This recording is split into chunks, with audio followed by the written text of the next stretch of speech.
Welcome back. So we will pick up with Act 2 of Hamlet, and many of the same themes we discussed with Act 1 will continue into Act 2. In particular, we talked about the theme of the relationship between the elder generation and the younger generation, right? And we noticed in the last act that Polonius was giving advice to his son Laertes and telling him to thine own self be true, and he gives him good sort of fatherly advice. And the minute that Laertes is gone, Polonius calls Rinaldo, and what does he tell Rinaldo? He tells Rinaldo to go and spy on Laertes to make sure that he really is being a good boy off at college. He says to Rinaldo, and in part him, but you may say not well, but if it be he, I mean he's very wild, addicted to so and so, and there put on him. Here's the advice that he gives to Rinaldo. He tells Rinaldo to put there on him, meaning put on Laertes, while Rinaldo is at university. What forgeries you may please. Marry, none so rank as may dishonor him, take heed of that, but sir, such wanton, wild, and usual slips as our companions noted and most known to youth and liberty. And so what does he do? He tells Rinaldo to seek out info about Laertes's indiscretions. By doing what?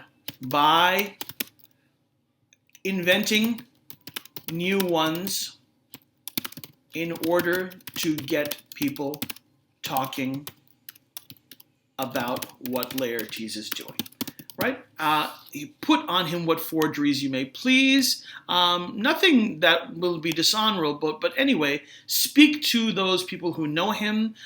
Invent some topics of conversation that begin with, Laertes being, a wild, wanton boy given to the usual slips of youth, and then get people talking about what Laertes is doing. He's not only sending a spy on his son, but he's also sending a spy who will try to dishonor Laertes, not dishonor him, but at least try and get info and intel about him. What would you say here is the relationship between the elder generation and the younger, right? There is a profound distrust, isn't there? We've seen it earlier and we'll see it later on as well. And again, he says, all of these lines, which I'm not going to read. He says, your bait of falsehood takes this carp of truth, and thus do we of wisdom and of reach with windlasses and with assays of bias. By indirections, find directions out. And so he sends a spy out after his son, and he also directs, right, his spy to act as a well-wisher of Laertes, right? And this idea of directing and using other people as your actors is going to be very important throughout the rest of the play. We see here that this is Polonius's tendency. Polonius wants to be a director and use others to act for his designs, right? And in the case of Laertes, his design is to find out whether his son is really doing anything wrong. In college, he's going to act as a director and use others to determine, not only to act for his designs, but to gather intelligence, right? That's the key thing, right? Polonius will be a intelligence gatherer who will use some of the motifs of play performance, right? He will use some of the techniques that are normally associated with stagecraft and theater, but to gather information and intelligence about others. This theme continues when Ophelia comes, and of course she shares news about Hamlet's mad behavior. Remember, we discussed in the last lecture that Hamlet said he's going to put on an antic disposition, and Ophelia relates the fact that Hamlet is acting very, very strange. And Polonius says, oh my goodness, well, I didn't expect that to happen. And he says something very interesting about the relationship between members of the older generation and the younger generation. He says, by heaven, it is as proper to our age, meaning the age of the elders, to cast beyond ourselves in our opinions as it is common for the younger sort to lack discretion. And here is a clear statement about the relationship between the elders and the youngers.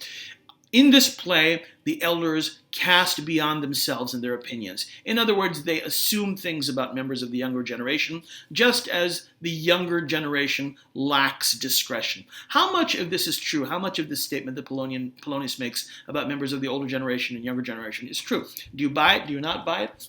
And after Ophelia tells him about Hamlet's behavior, again, Polonius, being the good soldier, says, let's go to the king, right? He is he wants to serve. Polonius wants to please the king, right? He is really, he really is somebody who will put everything that he has at the disposal of the king. Normally, this is not a bad thing, right? But we wonder how much of his decision to please the king is really to serve a member of the elder generation, a fellow member of the elder generation, right? We can't really tell these two things apart. Just as, Claudius has used Uncle Fortinbras to keep young Fortinbras in place, so too it seems like Polonius will be trying to use members of the younger generation, or will be trying to form alliances with members of the older generation to keep members of the younger generation in check.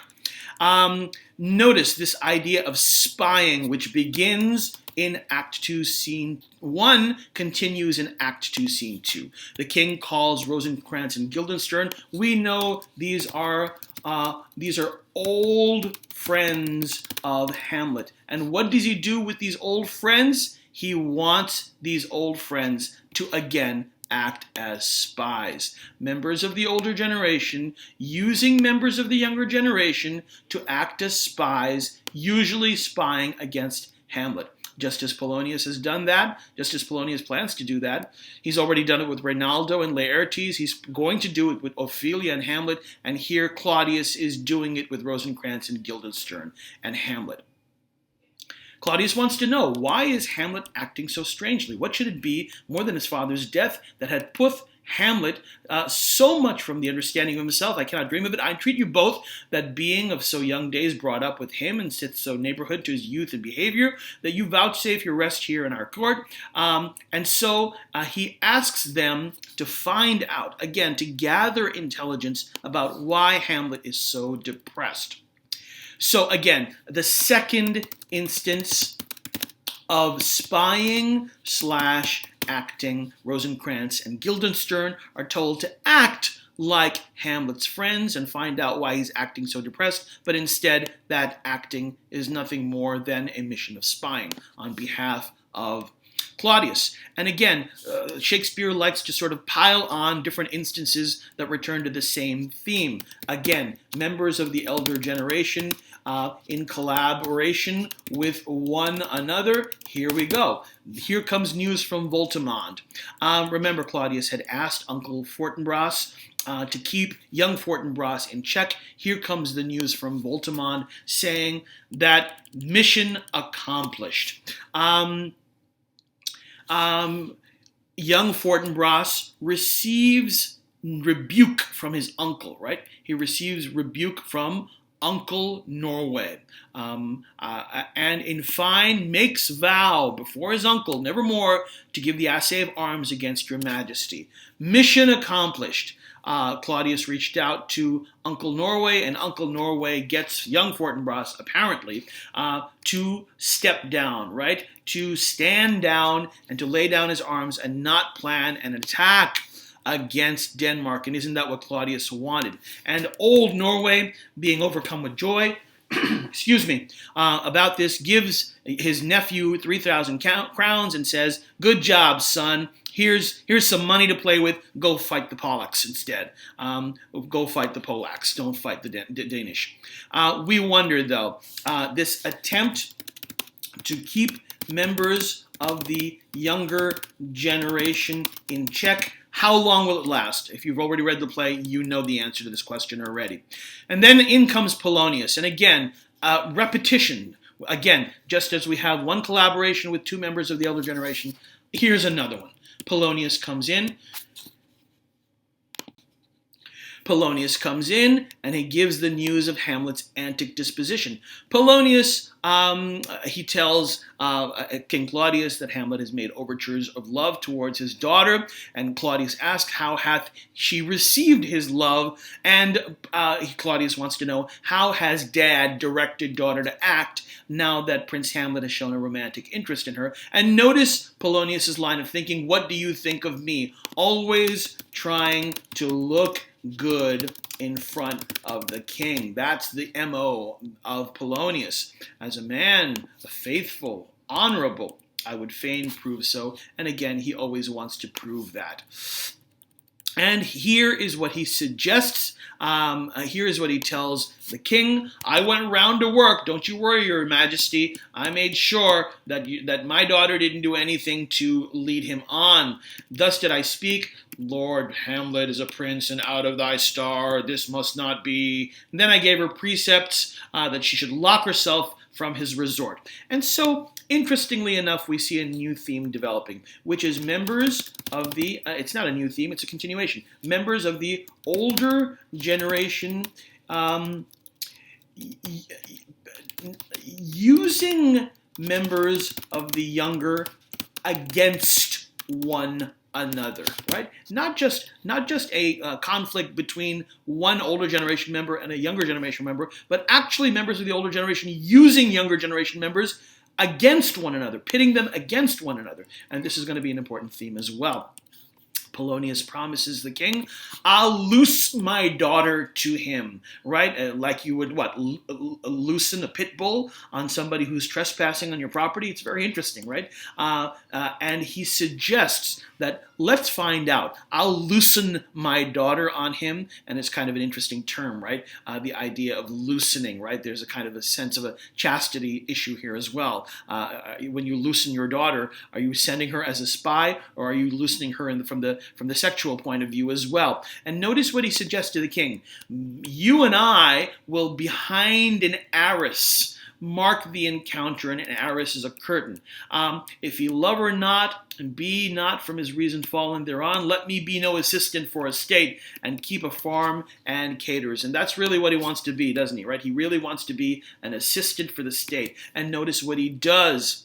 He directs body personals so that he can get in good with the body politic, right? He wants to be a good assistant to the body politic. And what does he do? He directs people. He directs his daughter, right, to spy on Hamlet. And meanwhile, while she will be acting on his behalf, what will the king and Polonius be doing? They will be hiding behind a curtain, watching the performance, right? She'll be acting, and they will be audience members. And what will Hamlet be? Hamlet will be an unwitting actor, and that's important also. The idea of witting and unwitting actors. Hamlet will be part of a play that he does not realize that he is part of.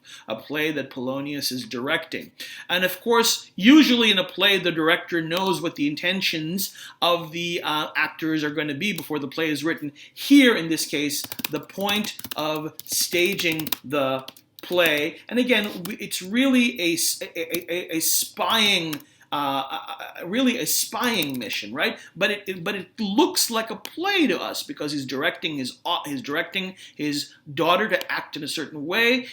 He and Claudius will be serving as audience members, hidden audience members, right? And there's a kind of a conjunction between playing and spying. We'll try it, Claudius says, and that's exactly what happens. Claudius, Gertrude, and the attendants hide behind the curtain, and meanwhile, Polonius meets with Hamlet. And again, he tries to get it out of Hamlet himself, and Hamlet does an interesting job. There's a kind of sort of a there's a kind of matching of wits, right? A matching of wits between Polonius and Hamlet in this scene. Polonius wants to determine what Hamlet is all about, and every time he tries to ask him a question, Hamlet evades Polonius's questioning with witty, evasive answers, and even Polonius notes, though this be madness, there's method in it. Will you walk out of the air, my lord, into my grave? Indeed, that is out of the air. And every time Polonius tries to get some information from him, Hamlet is able to evade it, like a boxer, right, who keeps on evading the punches of his adversary. But here it's a battle of wits, not a battle of fists. And Polonius even notes how pregnant sometimes his replies are, a happiness that often his madness hits on, which sanity and reason could not so preposterously be delivered of. And remember what Hamlet had said earlier to Gertrude, right? When Gertrude had said, why do you seem so why do you seem so much in grief? And Hamlet is well aware that to pretend to seem is different than actually being. And here, even Polonius notes the fact that, look, the way that he's answering me, it's almost like he's pretending to be insane rather than actually being insane. He's being a very, very good actor. That's what allows him to act in a way that's evasive, or to act in a way that's crazy, but in acting crazy, he's actually being very, very strategically evasive. Polonius cannot get to the bottom of it. In the battle of wills between the two, Polonius has to take his leave of Hamlet. Hamlet has outwitted him for the moment, and Hamlet even notes after Polonius departs, these tedious old fools. Remember, this is a play very much about the young and the old, and how they match wits against one another. Now, after one spy departs Polonius, what happens? Two more spies enter, Rosencrantz and Guildenstern. This spy was a spy of the elder generation. Rosencrantz and Guildenstern, of course, are spies of the younger generation. Notice the way that Shakespeare kind of makes a concatenation. He repeats the same kind of tropes over and over and over again. And again, Rosencrantz and Guildenstern are no more successful in spying on Hamlet than Polonius was. Hamlet finds out what they are all about just through their behavior, through their actions. Hamlet asks them, were you not sent for? He asks his friend. Is it your own inclining? Is it a free visitation? Come, deal justly with me. Come, nay, speak. And again, Hamlet picks up on it, right? Hamlet picks up on the fact that their behavior doesn't seem natural. They are bad actors, and so that makes them bad spies, right? If you don't know how to act, then you don't know how to spy. You're no good as a spy. What would we say, my lord? Again, he's been found out. He knows he can't deny it. Why, anything but to the purpose. You were sent for, and there's a kind of confession in your looks, which your modesties have not craft enough to color. Your modesties don't have craft enough to color. In other words, you're a bad actor. Why, what end were we sent for? That you must teach me, but let me conjure you by the rights of our fellowship, by the constancy of our youth, by the obligation of our ever-preserved love, what you were sent for. And Hamlet basically gives them the reason that they're not willing to give him. I'll tell you why, so that my anticipation shall prevent your discovery. So you don't want to spill your guts? Okay, tell you what. Let me guess correctly, in that way you won't have to say later on that we confessed.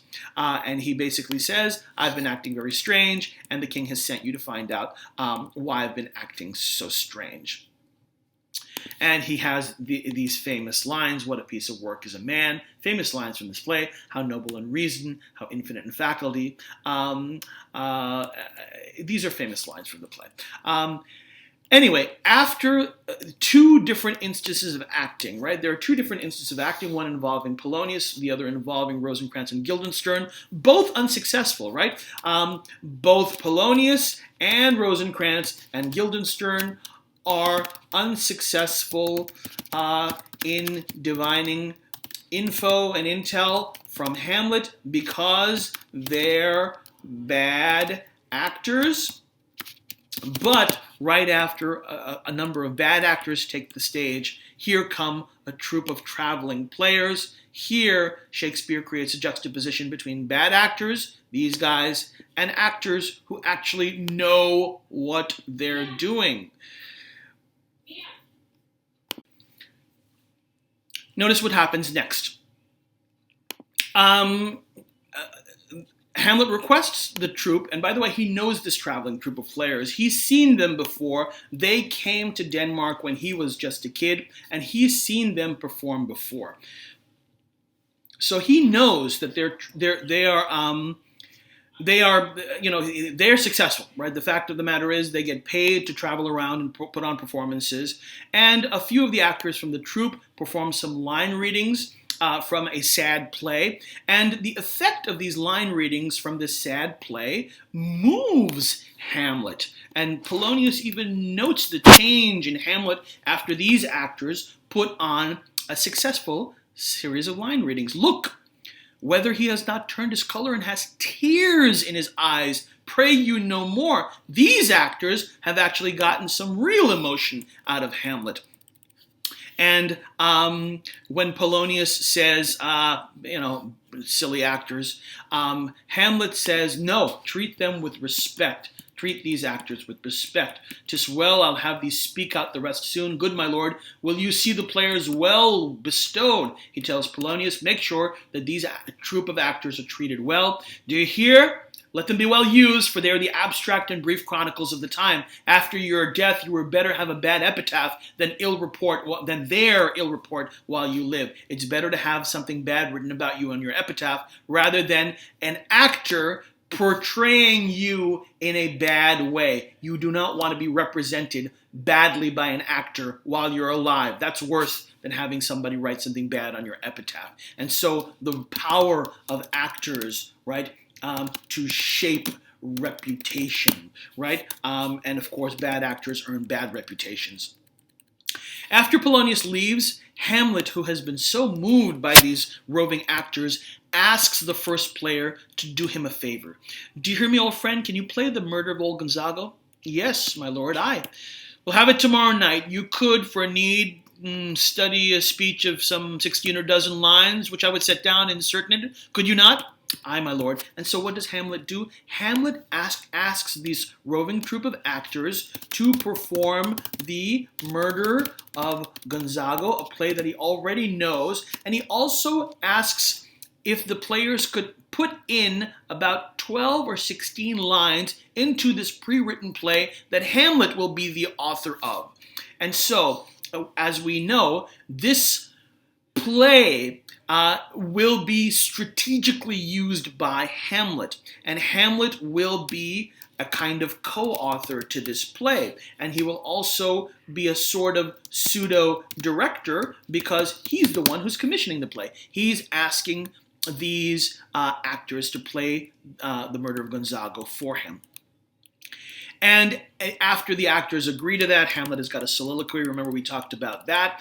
And Hamlet he wonders aloud as to the effect that these actors have had on him. Remember, earlier on he said he was 100% committed to getting revenge on behalf of the ghost. Here we get a sense that even after he's committed to taking revenge, Hamlet has vacillated a little. He isn't quite sure whether or not he should kill Claudius. He's not 100% sure of whether or not taking revenge against Claudius is the right course of action. And he vacillates, and here in the soliloquy, he reflects on his hesitation. Oh, what a rogue and peasant slave am I! Is it not monstrous that this player here, but in a fiction, in a dream of passion, could force his soul so to his own conceit, that from her working, all his visage waned, tears in his eyes, distraction in his aspect, a broken voice, and his whole function suiting with forms to his conceit, and all for nothing. Hamlet notes what good actors these are. They move themselves to tears. They break their voices. They are really good craftsmen in a way that Rosencrantz and Guildenstern and Polonius absolutely are not. And what are these people doing their acting for? For nothing. They have nothing real to gain, right, by putting on a good performance. And for Hecuba, who is Hecuba? What's Hecuba to them and they to Hecuba? And meanwhile, Hamlet, yet I, a dull and muddy-mettled rascal, peak like a John of Dreams, unpregnant of my cause, and can say nothing, no, not for a king, upon whose property and most dear life a damned defeat was made. Am I a coward? And so he compares himself to these other actors, and he says to himself how they are able to move themselves to tears, and meanwhile, and for nothing, right? For something fake. And meanwhile, he is supposed to act on behalf of a dead king, and he's having second thoughts. He is acting cowardly in being unable to act, right? Hamlet kind of criticizes himself. And this is going to be important, isn't it, right? Being unable to act here is in the sense of act in a drama, right? But later on, we'll see a bedroom scene, a scene in a bedchamber where Hamlet will be unable to act in a different way, right? Not just in a dramatic sense, but to act in the sense of real life as well. And again, Hamlet says to himself, why am I being so hesitant? Why am I having second thoughts? I should be resolute. I should be forceful and be able to act and really get to the bottom of what's going on. And then he says, fie upon it, foe, about my brain. He criticizes himself. He chides himself. He says, I've heard that guilty creatures sitting in a play have, by the very cunning of the scene, been struck so to the core that presently they have proclaimed their malfactions for murder. I've heard of people who, sitting in a play watching other actors perform a murder, have been so moved, these audience members have been so moved, that they've gotten up and said, oh my God, I've done the same thing, I've also murdered. And so, seeing how much effect a good performance can have on an audience, I'll have these players play something like the murder of my father before mine uncle. I'll observe his looks, I'll tempt him to the quick. If he but blench, I know my course. And so, what is he going to do? He is going to use the performance of the actors in order to determine whether Claudius is really guilty or not. He even says to himself, reflecting on the ghost, the spirit that I've seen may be the devil. And he actually does say that to himself. This ghost that looks so much like my dad, who knows? It could be the devil, and the devil hath power to assume a pleasing shape. Yea, and perhaps out of my weakness and my melancholy, as he is very potent with such spirits, abuses me to damn me. He even admits to himself, maybe I'm projecting my own desire to kill Claudius onto this ghost and having him, the ghost, authorize me to do something when really I'm being moved by the devil. The devil is moving me to do something wrong. He wants to know whether or not the action of killing Claudius really is coming from the devil, or it really is coming from a wronged soul. It really is coming from a ghost that needs to be avenged in order to get out of purgatory and go to heaven. How will he determine whether to act or not? How will he determine whether the motivation to kill Claudius is coming from the devil or for something more heavenly? The play. I'll have grounds more relative than this. The play's the thing wherein I'll catch the conscience of the king. Very important lines. And so the play, plays not only help in spying, but in fact sometimes can aid in catching consciences as well, right? Sometimes a play can reveal something underlying, hidden, that no other means can reveal. So we'll pause there and we'll pick up again with Act 3 of Hamlet.